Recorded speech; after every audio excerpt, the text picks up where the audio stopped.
York. Thank you, Mr. Chair.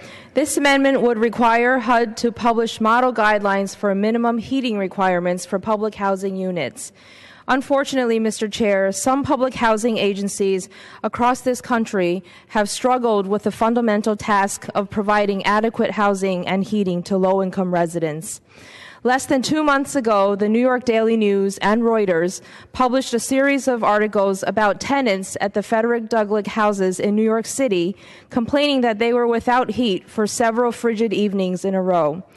In response to these complaints, New York City Public Advocate Letitia James and Legal Services New York City filed a lawsuit on behalf of the tenants. And in their filing, they quote a November 25th email from Robert Knapp, head of the New York City Housing Authority's Heating Management Services Unit, stating, NYCHA official policy is heat shut off between 10 p.m. and 5 a.m. when the outside temperatures are above 20 degrees.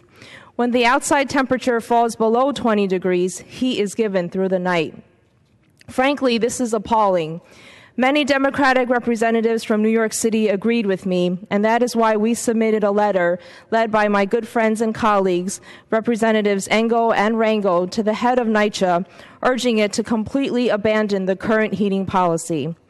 That letter was submitted to NYCHA, the largest housing agency in the country, overseeing more than 400,000 residents living in 2,500 buildings, more than a month ago, and we have yet to receive a response. That is why I have come to the floor today. While it is not in our authority to mandate what a building's heating requirements should be in any particular city across this vast country, clearly some help is needed.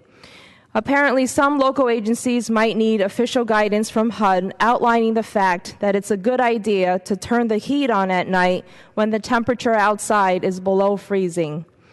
I was hopeful things would not come to this point, but right now, in the middle of winter, when almost 1 in 5 public housing residents in my city are age 62 or older, and more than a quarter of them are children under the age of 18, I feel that this matter could ultimately be one of life or death.